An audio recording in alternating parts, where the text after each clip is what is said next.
In this, the first episode of The Smitty Show, I have my good friend and business partner, Zane Ross, on, and we discuss many things multifamily, parenting, a little bit of conspiracy theory, amongst other great things. There's even a mention of a Tesla coil. So please enjoy this conversation. And again, this podcast is brought to you by Blue Bison Capital. Thanks for tuning in. All right, Zane, how you doing, bud? I'm doing great.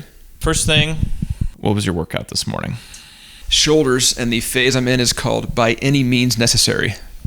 What does that mean? That's the name of the program? Yeah, well, it's a 30-day program, and every week has like a different theme. So like last week was Death by Volume. Okay. This week is By Any Means Necessary, and it's just a way of saying it's going to suck. Just deal with it. Okay, so is it mainly like more like HIIT type? No, it's just extremely high repetitions. I mean, we're hitting like 20 reps per set, and some are drop sets, and so you're just going to exhaustion on every single set. And so Zane, I think the other cool. So tell me about the horn on your motorcycle. The horn. Yeah, that was my most recent project. I have a motorcycle that has, most motorcycles have just these anemic horns that sound like the Roadrunner. Me. Super high pitched. Just doesn't carry well. And motorists can't see you very well. And so that horn can save your life. And so I found a horn that was kind of a drop-in replacement that is a lot deeper tone, louder. And if I need to use it, I feel more confident that it's going to save my life versus what was on there. So what's the sound it makes? You've gone from me so to... it's before it was me, now it's like So a few octaves lower. Still not like a car or a truck, but better than what was on there. Well, safety first on those motorcycles. How long it's been? When did you have? Because I remember in school, was that the last bike you had? The one from BYU, Idaho? Yes, yeah. I sold that bike to pay for my wife's wedding ring. And well so played. it's been 16 years, and I decided it was time to reunite. Have your kids accused you of a midlife crisis? Not yet, because they like riding on the back, so they enjoy it. But if it was, they don't see it as selfish as that because they get to participate. If I eye anything, my boys are always like, "Dad, you're having a midlife crisis," so I can't even buy it. Okay, well, cool. So we've been buddies since 5th grade, right? 5th? 6th. Sorry, 6th grade, and then that was through football. And then we played football together. And your dad coached basketball. And my dad coached basketball. And back then, we were just two country bumpkins in Colorado. Playing on the Parker Hawks Little League teams. Parker Hawks, the blue and orange. I loved it because we were also Bronco colors. Yes. So that was always felt cool because... Well, like 90s Bronco colors, not the rebranding. Yeah, the 80s, 90s, yes. Yeah, it was more the brighter blue than the orange. The one with the Bronco. Yeah, the angry Bronco snorting. Which is now at DIA. The devil horse with the red eyes. What is that conspiracy? I don't know if the horse... Well, no. It's definitely been muddled with the conspiracy. I don't know. Supposedly, it killed the man who made it. Like it fell on him. The statue killed the man who made it? Yes. Okay. And so that was the beginning of this devil horse's long trek into the minds of everyone who drives by. Okay, and it does have it's blue with red fire eyes, or is it blue? Or I think it's like a gray pewter, but it's got red eyes. Its eyes glow. They have something internally that lights up. Lasers. I don't know. It's a devil horse. Well, we'll leave conspiracy theories to the. There's an excellent picture of like these thunderclouds behind it at DIA. Oh yeah. It's rearing up, and there's lightning striking behind it, and it's a real picture, and it's perfect because it makes it look very ominous. Yes, well, it's huge. It's like it's like a couple stories tall. It seems like, at least when you drive by. All right, so we played. We had basketball, and then in high school we played football together. So I guess now give me a little bit of your career, and then we'll get to the point to how we started working together. Yeah, and so in school my degree was business administration, like the most generic business one you can do. But then my focus was finance and real estate. Commercial real estate was kind of like the family business, and I always had kind of a love for that. Doc Norton. There you go. Doc Norton. He was an early an investor with one of my father's firm that we did a lot of work for. on his ranch. And he would snatch our fries. The curly fries from Arby's, that's right. Dude, so Doc Holliday would take these squid fingers and just cowboy finger our curly fries from Arby's. Right out of the bag. Yeah. And it's like, how old were we? Maybe 16? Yeah, because we had to drive, because I think we drove there. So working on his farmland or ranch or equestrian center, I don't even know what you would call that, but... And then he buys us lunch and then is snatching our curly fries. I remember just looking down. This old man just took my fries. Not enough. He's working us to the bone, but he's stealing our food too. Arby's. Okay, so sorry for that, because I remember that's how your dad was connected to him. Your dad got us some work there, some nice summer work. Some of that summer labor. Yes. But yeah, and so focus was real estate and finance, and out of school went and did some of that, but timing wasn't the best for the industry. That was right around like 2008, and so we all know that was an awesome time for real estate. Right. From there, worked for a merchant bank for a while, working on some underwriting for large commercial projects and stuff like that. But eventually, interesting story on that one. Kind of that one ended in the DA's office coming into our facility and arresting the president. He was basically running a Ponzi scheme. Oh, geez. So you worked at a big firm first, or this was now it's like medium size. Oh, okay. But, okay. No, that's right. Okay. Yeah, but that was an interesting one. I didn't really know what was going on. There was something shady just based on. Were you there? Like, did the feds raid the place or something? Well, it wasn't. It was the DA office. They had badges on. I can't remember. Okay, what division. Yeah, raids probably. There weren't like guns drawn and stuff. Right. But I came in and started collecting computers and files, and I was told to leave. But that's really all they told me. So I was like, all right, well, I'm not getting busted for anything. You didn't like yell, I'm innocent or anything? Yeah, and well, I was on the front end of the sales and the underwriting side. Right. And so what was happening is on the back end, he was basically taking new fees from new customers and using those to pay off old customers without generating the actual financial instruments and whatnot. The Ponzi scheme. Yeah, exactly. Okay. Like fully definition of a Ponzi scheme. And I didn't have any exposure to the back end side, and so I didn't know what was going on. You were exonerated. Yeah, I was free and clear, but it was still an interesting experience having that happen. But then, like at the same day, it's like, now I'm without a job again in this market. Oh, geez. Okay. Yeah, double whammy. And so I was back in the real estate a little bit more, but then that's when we kind of reunited at web filings at the time. Yeah. Yeah, it was different from what you'd been doing before, but I was there. I had already gotten there, and a job opening popped up. I don't know if we had talked. I don't know if we'd spoken, or I just saw the job description. Like, I think Zane would kill it at this, but I think just made an introduction, and then you took it from there. So what did you do? So what did you do at Workiva? I guess that's so at Workiva. Yeah, with that in particular, that was more like on the consulting side. So basically, taking this new SaaS-based financial reporting platform and talking to some of the largest corporations in the world and figuring out, how we can better integrate with their data and their financial documentation. And so we had a core platform, but then it was our job to kind of go in and create new markets and new processes based on what we had and what they wanted to do. Right. And so just trying to figure out, okay, like how can we help you implement this? What can we create for you? Right. But now, you were there for a long time, and we started connecting here with Blue Bison related pretty recently. But before that, so what are your hobbies? I think, talk to me about some of your bigger projects. So, I mean, you have lots of hobbies, but I feel like some of you do some pretty sick. I probably have too many hobbies, right? I mean, it's impossible.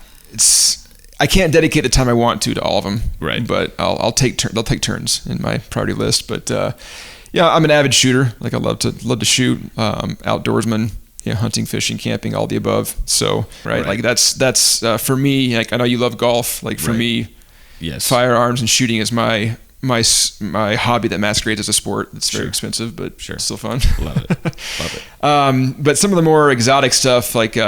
I mean, at my heart, I'm a big nerd, and I love to tinker and create and build things. So I'm a maker, right? And so I have multiple 3D printers of different types. Not just one. You have multiple. They're for different purposes. Why would you need more than one? So, one's an FDM printer, and that's like the layer by layer where it just builds up. Okay. Extruded plastic, right? All right. So that's great for prototyping or for stuff that. isn't as precise, but you can create parts, kid toys, like whatever, sure, like different things. The other one's an SLA resin based, and so it's a resin liquid. Okay. And uses lasers essentially to form each layer. Okay. And a lot more messy, a lot more of a hassle, but if you need precision, like I can get stuff that's just like down to the 10th of a millimeter in accuracy. Dang. And that I use more for consulting. So if I have people that reach out to me wanting something designed or a part made, like I'll use that for the prototype. Yeah, you just show me your orthodontic, not sure I'm saying that right. But, ortho, so ortho something. Camera mouthpiece thing. But yeah, so those are a combination of I use them for consulting and when I work with people, but also just as a hobby. Like I love to build things, create things. If there's something broken at the house that's a plastic part and it's not easily sourced, like, all right, well, I'll just build it myself. So what's your favorite thing you've 3D printed? Favorite thing? Or coolest or most proud? Or... I mean, probably I made some like retro Game Boy type systems. Oh, yeah, I remember seeing those. And they have like 500 games from like Sega, NES, like all the old school game systems we grew up with. Right. On a handheld unit. And I kind of built it from scratch and 3D printed the body, sourced some buttons from like other gaming consoles and stuff and put it together. Oh, really? Okay. And then how do you get, what were the games where that was some download from online? We'll call that gray market. Yeah. So the challenge with all this stuff is you can't even buy these things anymore. Like most of the stuff is deprecated to the point where you're not going to find it online. You can't buy it legally online. Right. But there's plenty of places where you can source it. We'll leave it at that. Yeah, we'll leave it at that. But more so, I wanted my kids to have exposure to all the old school stuff that we used to play. No, my oldest loves all the old school stuff more than the new ones. So and he's seen those. He loves them. It's awesome. So yeah, 3D printing is fun for me. I also I love to tear things apart. Build things up. Potato cannons, Tesla coils, like you name it. Like if it's a cool project that's somewhat hazardous, like I want to do it. Potato gun, Tesla coil. You flipped a trailer last year. That was pretty sick. I remember that. That was one that my wife and I did. Where it was that was a challenge. It's basically like a mini apartment that we just renovated and awesome. Did the outside. And but it was you learned a lot. Yeah. And for me, any project that is an excuse to buy more tools, like I'm all for. Yeah, I've seen that. I love taking on a project and be like, oh, I need this tool. Glad I have this project. Now I can justify. Your thing is like the tools abound at your home workshop there. So it's actually on the docket for this year is I'm going to do both a workshop and a home office tour, like on YouTube, to kind of show the setup. Oh, dude. And all that stuff. Dude, my kids, I mean, for reference, my kids will go over to your house and they just want to go look in your office because of all the crazy stuff that's up. Just take a peek into the dungeon there. It's awesome. I moved on and worked at a couple different companies. You're killing it at Workiva. So let's talk about how we connected on Blue Bison, and then how I'm actually curious because I've never asked you how I pitched it to you, and then just what you do here at Blue Bison, and then what, and then we'll maybe move into some other topics. But we lived next to each other again after 15 years of being doing our own thing across the country. And so you move back to the Utah area where I'm at now, and you discussed kind of some of your long-term goals and aspirations, and one of them was starting up a multifamily real estate. That time it was very much more conceptual, like you were just trying to like feel things out. So I was telling you way early before you were talking about it, and then you kind of made your exit from your we'll call it your corporate job, right? And launched Blue Bison. At the time, it was Blue Bison Ventures. I think that was the original name. Venture sounded too risky. Too risky. Capital is firm; it's secure. Right. So we switched. Right. It's more mature. Right. Yes. And so at that point, you kind of again brought me into the loop in regards to what you were looking to achieve, like the 1 year plan, basically, and you kind of pitched it like, look, it's at the ground level right now. Obviously, we're going to grow this to a certain point, but we need someone to kind of help with the asset management side of things. And so with the business plan and the model that you have in place, it's a lot of it depends on unit renovations, capital expenditures to get these properties to the point where the ROI is more lucrative. And so being that I did have quite a few years of commercial real estate, nothing in multifamily per se, but more so just taking care of commercial properties, a lot of tenant finish and stuff like that. And so had kind of some of the core requisites to kind of help with that. No, I mean, that's what I love. So at any point that I spoke to you about it, it was because A, super, super intelligent, B, hardworking, C, all the technology stuff you pick up on, D, all the real estate experience, commercial real estate experience you had with your family. And then the last one is just how, because, all the tools, how handy I knew you were, right? Even refinishing a trailer isn't necessarily too different from refinishing an apartment unit, right? So I feel like it was in my mind, it's a beautiful combination of what you do to help us out, and especially when we were just so I mean, on the day-to-day, at this point we're pretty heavy into renovations. So again, with our plan, we take roughly, let's say, 30% of the existing units and put them through a renovation process to get our market rates higher for those units and closer to what we think is where they should be. Yeah, they're gorgeous. Compared to what they were. Right. I mean, these are Class C apartments, right? And so coming in, we knew there'd be some challenges, but they look awesome now on the inside. Yeah. And so we're going to continue with that. But so essentially just working with property management to ensure that our renovation schedule is on track. And so that's a big part of the day-to-day. And then also just as we go through, our operational budgets, and especially the CapEx, plan and strategy is being adhered to, so that when we get to the point where we're ready to dispose of the property, it's going to gain the most value possible. What are some things that you've seen, when you're engaging, because you're not physically on site at the properties, so kind of how does that process go, and what do you see the difference between, or things you like or wish you'd see more of, or whatever? Well, I think the on-site part is really where the biggest challenge, I think, comes in, because if you don't have a really good property management company at the get-go, like if you're not on site for these renovations and doing the, helping with the spot checks and whatnot, having that just excellent property management company is so important. And that's what we found, is that I think being that these are all out of state for us, the on-site visits aren't as frequent. Right. And so that you have to make sure to have somebody in place that's just going to be on the ball with the contractors, has that eye for detail that you want. Because you're not there physically doing it. Right. And for me, that's a big challenge, because the way I am, I like to fix things. I like to be a lot more hands-on. Mm-hmm. And so being that I can't be in these properties to the degree that I'd probably like to, having someone on site that I can trust and make sure is moving things along is really important. And we found that there were some challenges, I wouldn't say they're necessarily because the property management company, more so just timing of everything. We have our material sourcing challenges. Right. We have labor issues with contractors, being that just things were kind of crazy for a while. Well, by the way, the other thing I like is because you have all that experience and you've been, you've done all this work that they're doing, I think your attention to quality is higher than maybe if it was me, frankly.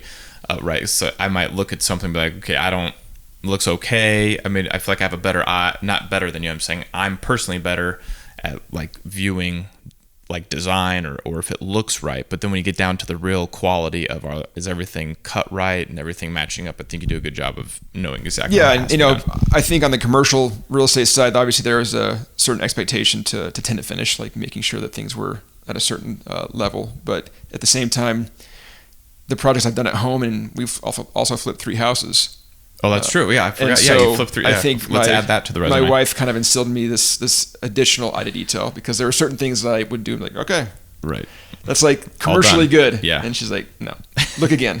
Commercial versus a livable finish. And at the same time, you realize there's certain things you're not going to achieve in an apartment complex, certain level of detail. But at the same time, you have a standard to uphold, and you want to be able to justify a certain rate, and you want your tenants to see this and be happy with it. And so there definitely, even up to this point, we've already had a few conversations with the contractors, hey, we get what you're trying to do here.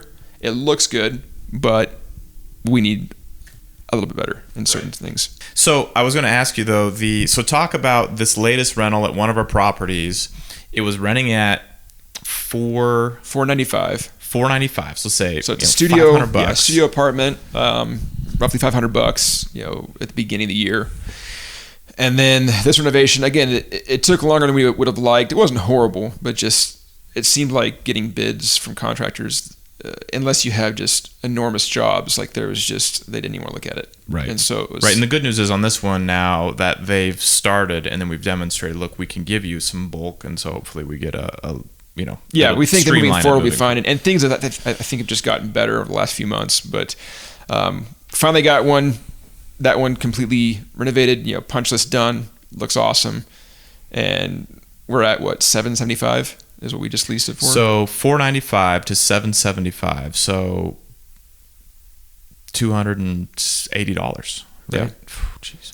So, and I just, this is what I love to do. $270. And I know I'm going to make a lot of assumptions here, but if we say $270 times 12 months is a boost of $3,200 a year, and we'll just call this just pure profit, though it's not always that way. Times, say, how many units are we going to do that for? 36 is the goal right now. Okay, so we're going to do that for 36 units. It's $116,000 in extra revenue. And then if we, let's just be conservative and say we're to sell it at a 6 cap. I'm just saying that's like a worst case scenario. So we divide that by 0.06. That is $1,944,000 in added value to that property. Yeah, just through these renovation process and so getting things to market where we think they can be sustain. That's exciting. I mean, that's for me. I've invested in the property, our company, and then to all our investors. I mean, that's just, I love seeing those numbers. Yeah. So, yeah, and so it's obviously the renovations are a big part of that, but we also have gotten creative with other things, other ways to essentially increase value and decrease expenses in some ways. Obviously, the pool at Fox Harbor, right, the one in Kentucky. Oh, yeah. That I think is a great way just to show tenants that we're looking to prop up the image of the property. Well, let's pull up the before and after on that. Yeah, because that's the pool renovation was great. That's not only just visibly, just it was leaking. Okay, now how much though? Because I don't want anybody to call me out. Okay, so the one picture that's not as good, the water's darker. It's partially the angle of the photo. I think it was like a cloudier day. So I mean, it does make it look worse. But we did refinish the surface of the pool. So when you paint it blue like that. Well, not only refinished, but we sealed a bunch of stuff because there was some cracks that were leading to a lot of water loss before. Yeah. And so it was also like a maintenance upheaval to get that going. But yeah, repainted, cleaned the pool deck, brought in new pool furniture, fixed the fences up around it. And so just nothing super sizable in regards to cost, but just stuff that really is eye-catching and the tenants are going to enjoy. Oh yeah, they're going to love it. So hey, shout out to our peeps in Paducah. We love you guys. Enjoy the pool. But yeah, I mean things like that, like things that aren't necessarily just renovations, but just upkeep and the visuals of the property. No, you walk in, that's someone takes a tour and they see the nicer apartment and now they got the nice blue pool, and that I love that space out there too because there's a bunch of room for we just fixed all the asphalt's been replaced. That looks awesome too. There's a good before and after on that. And that was more of a priority repair that Freddie was a requirement there. But that's another thing too, is making sure that you have your schedule for that is adhered to, because you don't want to. In our case, we have working capital. So Freddie Mac, when we did the loan, they had a couple safety issues that we would have fixed anyway on the property. Yeah, they were things that we knew would need to be addressed, but they were requirements from their side, and they hold back funds, right. Until those are completed. And so, I think in our situation, we have enough working capital where that isn't as big of an issue. But I could see some properties where if the working capital's tight and you don't do these renovations and submit for reimbursement on a good cadence, you can get to a point where your working capital is compromised and you're waiting for those refunds to come in. So it's true. Okay, so you've jumped in, you've been helping manage these renovations, you've been helping do all the bigger CapEx projects, kind of seeing the differences between property management companies, and their experience and how important that is. I think what are some of the bigger lessons? Because how long have we been going at this together now? I mean, I was kind of helping as more of a, let's see, this takes us for probably a good 6 months now. Well, when was that first video that you launched? The first investor video? Yeah, we did a little investor video. That was... What's that? It's like November. Yeah, I think it was November. Okay.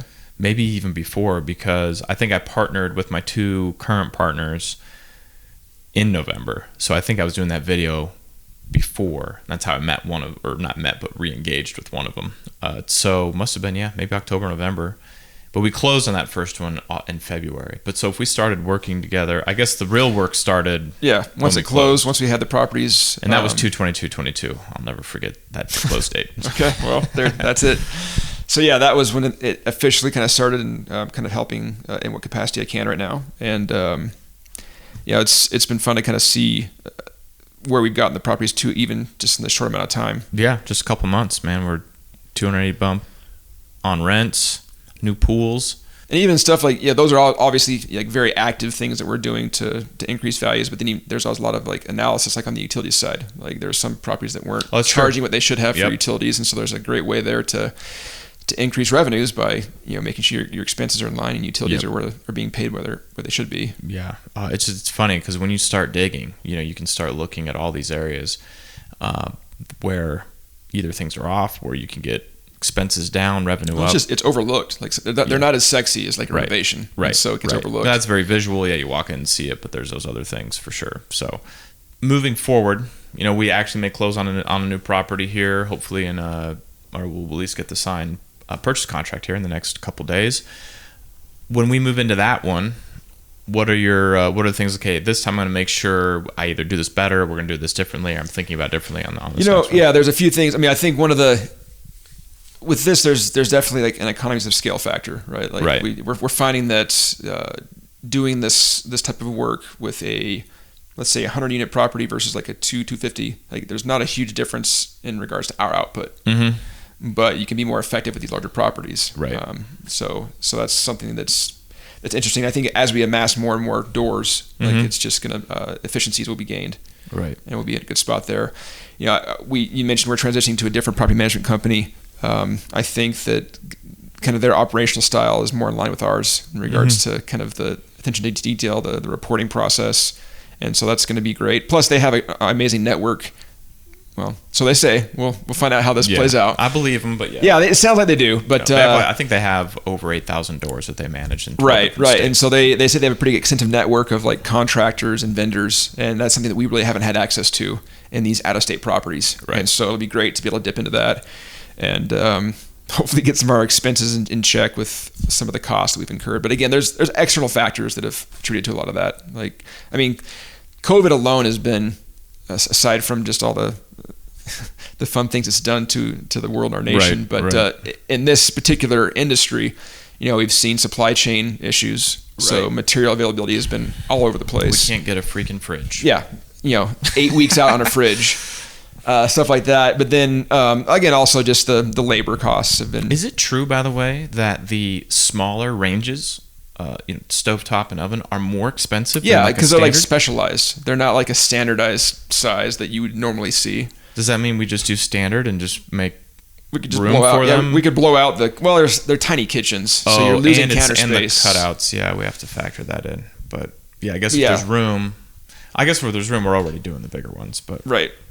But I'm excited to kind of get access to that network of vendors and contractors to kind of help accelerate and hopefully keep our costs in check and whatnot. But on top of that, just I think there's little things we've learned just through doing these two up front that we'll take with us as we go through. And so, being that this is towards the end of the summer, I think we'll miss a lot of the fun experience of new property, summertime, not expecting quite the explosion we had not explosion, maybe that's not the best word, the increase in work orders for HVAC units. And there's that spike. I guess it happens every... that cyclical, beginning of summer, but it was our first summer doing this. Every AC unit it seemed like down. Everyone had some issue, right? And so they did. I was surprised. I was happy to see today that there was only there's the two partially working, and then maybe one new one that went down. So I think most have been addressed at this point. Well, when you have an older property, they break down, and then the good news is we budgeted for it. We have the capital. We have capital reserve dollars. We have capex dollars. So we have lots of ability to take care of it, but it was out of nowhere. Well, and with a Class C property, like you need to expect expenditures, and you're gonna have a big capex budget because there's some deferred maintenance that's gonna come up. A lot of it comes up in the inspection, but there's other things that just because of the age might not be manifest then, but are likely to come up during the course of your ownership. Yeah, that's one thing too, because you have to, if you're going after the older properties, you have to budget for, you have to have a much higher budget for those types of things. Yeah, there's a contingency plan in place because there's things that are going to pop up. It's not a matter of if, but when. But I think the big advantage is, it's much harder, not all the time, but it is harder to go see an almost $300 rent pop on, something that is relatively new. And that stuff sells at a higher price, where I like these Class C that are in good neighborhoods, and it's not like a sketchy spot, but they're just older and they're dated, and then we can come in, and I just feel like it's more of an immediate impact that we can have, and those are more likely to have been owned for a long time. Mm-hmm. So we're seeing that on one where it's been owned forever, and I get it if it's a cash flow play, like the people just taking money and it's. Meaning that the owners, it's fine. They take care of issues as they come up, and they take the cash flow. But sometimes when that's the mentality, there's a huge amount of optimization that they're just not capitalizing on. And it benefits tenants because they're getting a better place to live. They're seeing upgrades and improvements. It puts us in a better spot too from a marketing standpoint, in a market that's maybe surrounded by other stuff built around the same, that's the same vintage or built around the same time. So I love Class C for that reason. I think there's still a lot of gems. Yeah, I mean, there's just so much potential in a lot of these properties. But again, as long as you understand that there's going to be some deferred maintenance you have to address, and you have the funds to, you don't want to get in a situation where your budget doesn't allow for these contingencies when they do happen. Because then you can really get pinched, and then it's just downhill from there. Right. But it also leads to doing a great job on due diligence. Right. So so now we like to be on site for that. Obviously, we contract that out to licensed professionals for all the different elements. But maybe we're in every unit. Exactly, exactly, which is fun. We probably have some stories like the coyote. I actually posted that once. I think I don't know where, but I put the coyote that was staring at us. I think when we listed the asset for investors to invest in. But so maybe talk a little bit about the importance of due diligence or things that we check on, things that we do, and why it's important. Well, I think the key there is the more work you do up front, the less hassle you're going to have on the back end, and less surprises.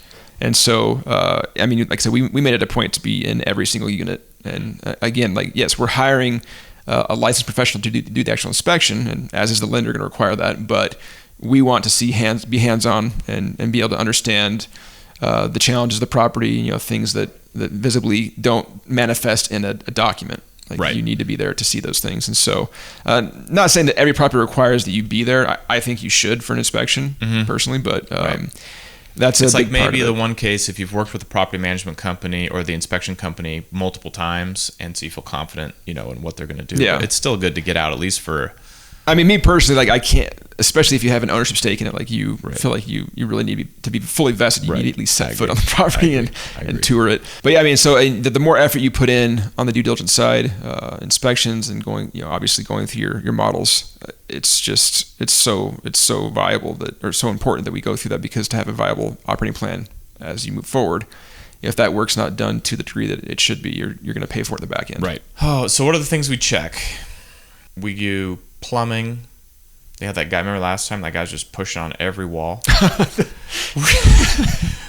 dude. It's like, what's he expecting here? Just to have a wall collapse? First of all, he was fit as a fiddle, and he's jogging around the property, and he's checking everything that we want checked. But then he's checking things. In addition, going the extra mile. I mean, never in my mind did I think I'd go up and just start pushing on walls. Well, what is he checking for? Is this baby going to cave in on me? Apparently, and if it does, be ready to jump back. When that brick comes down.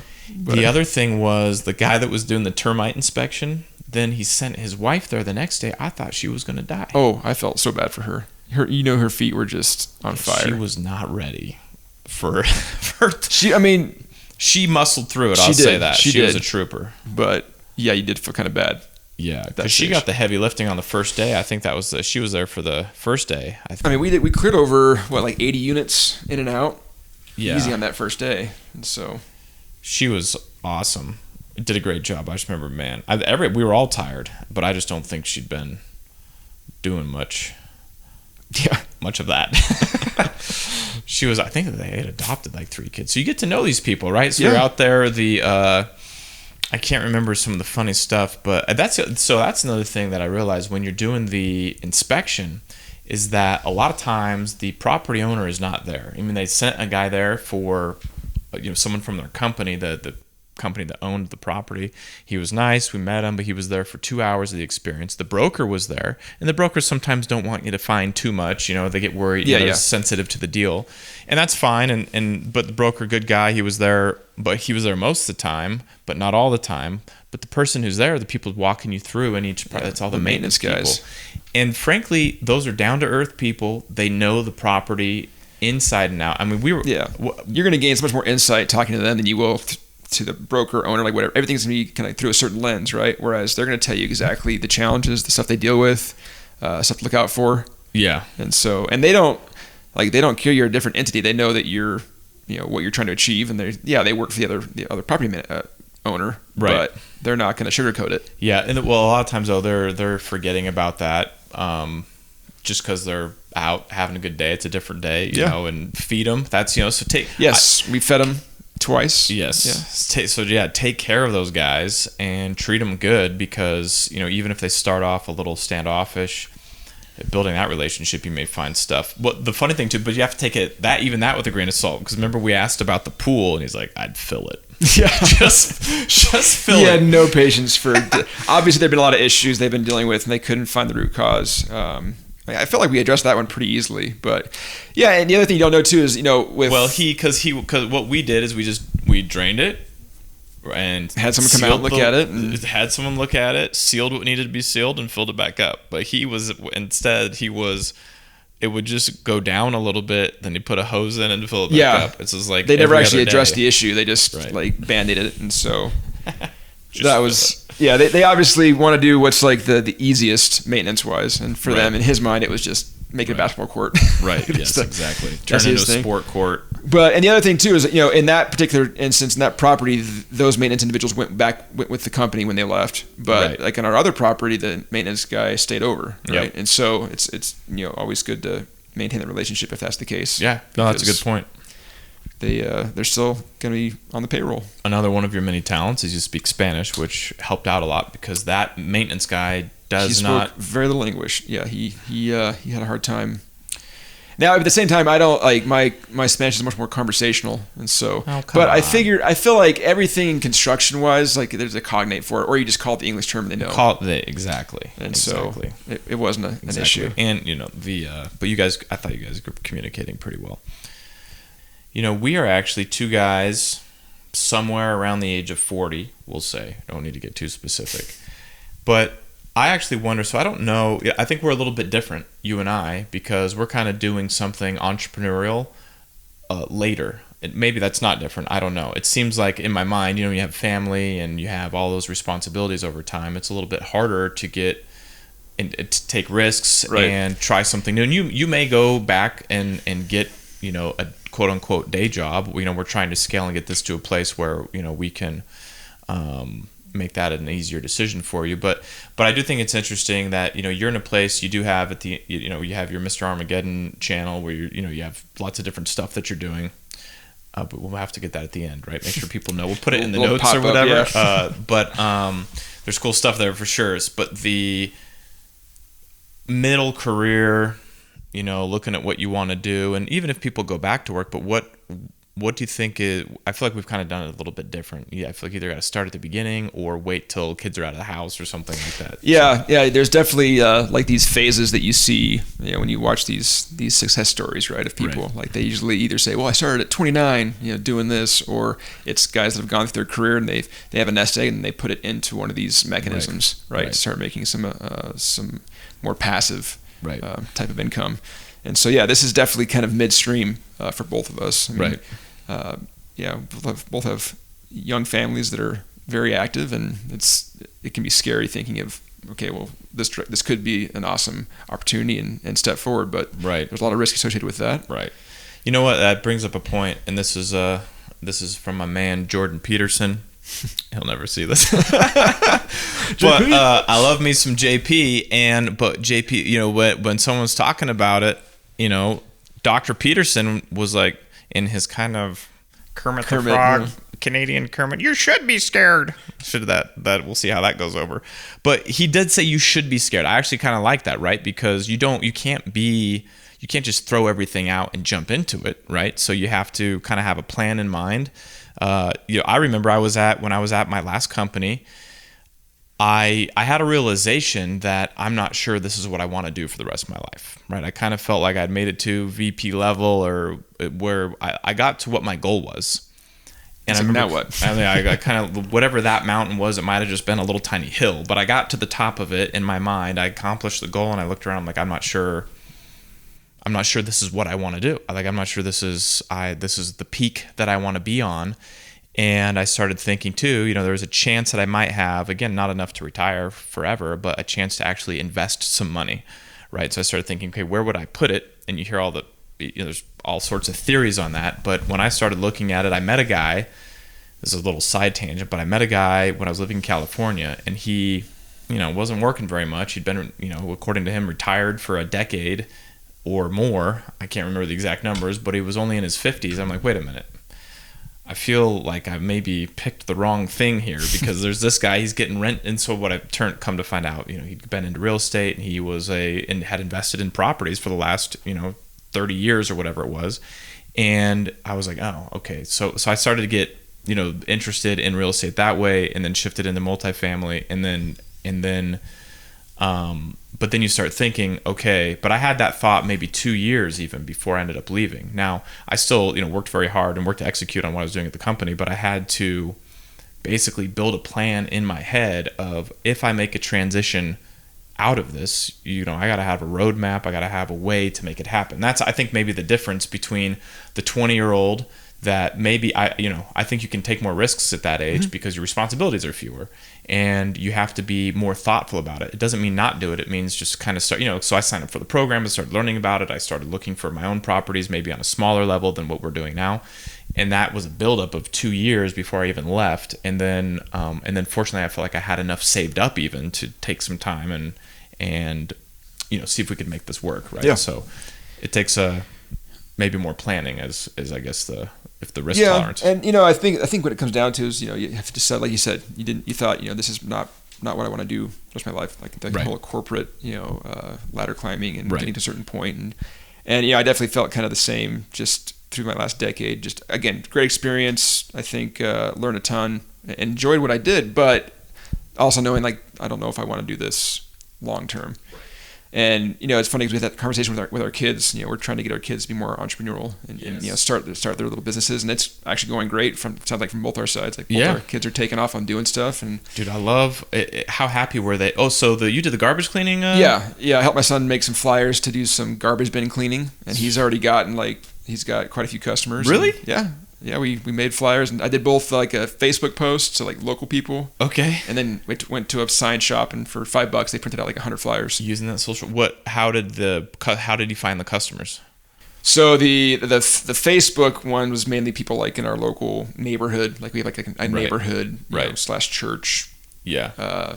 Group or whatever. Yeah. But it's one of those things where it came out of a necessity that we thought of because our bins smell horrible. Like come summertime, just it's horrible. Nasty. It's yeah, nasty summer's smell. The worst. You got those juices just the juice is there. Yeah, marinating aside, and then when you go to spray them, like you get the bounce back of all the muck. So like I don't want to. This is disgusting. So you're spraying them out, but how do you make them smell good? What was your solution there? Some Febreze. So he goes and he dries it out completely after he does. He scrapes it, sprays it, and then dries it out, and then he does a Febreze like all over the inside. And how is he drying it out? You put it sideways, just kind of crawl in there, or what? I tell him, you dump all the water out, and then you get in with a towel, and you're gonna wipe it out. Like he's given top notch service, but I'm disgusted by. There's some chunkies in there still. Yeah, but he did it. He's hustling. He after his first house, like he came back. I gave him a wagon, like one of those Costco collapsible wagons. So he puts like the power sprayer, the hose, the extension cord, and he wheels it to the people's house. So obviously they're somewhat close to us. Right. But and I said, okay, I'll help you get set up, but then you're doing it, and then you come back home. Right. And he did, and he was grinning ear to ear. Dude. His first I made this money look on their face. Yeah. Yeah. So, but having that conversation with your kids, like, obviously teaching them that work ethic and hustle is an important thing. But then the next conversation is, okay, well, it's great that you can work hard and make money, but at some point, to acquire any real wealth, you have to be making money while you're sleeping. Right. Have your money work for you, but yeah, you got to make it to have something to invest. So you have to utilize your work ethic and your skills and your talents to get that nest egg, or to get that amount that then you can then take and put into a mechanism where you can start acquiring some wealth. And so that's like the next conversation with the kids. Like, once you kind of explain how to accrue that type of wealth, like it just blows their mind, and they think that it takes time. But I took my boys and we did the math of, we use like some average dollar amount from now until the time they graduate high school, like what you would make starting now, which is nothing. And so I did like a long-term average, whatever it was, or I might have started, I can't remember what it was, but it wasn't crazy. It was like, and if you take $100 and give it to dad every 2 weeks and invest in multifamily with me, and they end up being a nice chunk of money, because if you're working all through school, you're gonna make some money. Right. But if you're taking, I think we did half of it, whatever they were making, we took half of it. And I said, if you take that half and you put it into multifamily with me, here's the typical return that we're seeing, and here's how much money you graduate with. It actually ended up being like $96,000 or something like that. And they were like, whoa, I could buy a house. I didn't want to break it to them. You can't, but pop their bubble right. Buy one of Zane's trailers. So no, it's great to see that and look in their eyes. But yeah, you have to get it working for you. That's the next step. But learning to put stuff together. By the way, have you ever seen? I don't know if I've shared this with you. So shout out to Gary V. Although everybody gives him shout outs, but he does that trash talk, and I think he does it. He targets, I don't know who he's targeting. I think he's just targeting people that are looking for a side hustle, looking to get cash. Have you seen these trash talk episodes that he does? Mm-mm. So he goes, and this is so he goes to, he brings it like as a camera guy, and he goes to garage sales on Saturdays. He's done like 7 episodes over the last 5 years. And he spends the whole Saturday, and he's basically just flipping stuff he buys at garage sales on eBay. And he's showing you how to do it. Like, it's very simple. It's not a hard concept to get, so you can really get. So more as a way of saying, look, for you saying there's nothing I can do. He's like, I can't make money. He's easy like way bologna sandwich. Yeah. You go garage sell, and he kind of points out certain things to look for. So my oldest, he loves electronics, like we talked about. He loves the old school electronics. So just as for example, he goes to these garage sales. I'll drop him off. He's watched Gary V. There's lots of cussing, so forewarned if you're going to send your kids. There's lots of F-bombs, but that's just who he is. I just tell my kids, look, it's your choice anyway, but you got to figure this out your own on. But his principles are so good, I love it. So the kids watch it, and they see him flipping stuff. So my son goes, and there's a big box of those little like handheld games, like old school games, like Tetris, Game Boys, or not Game Boys, but just like one game.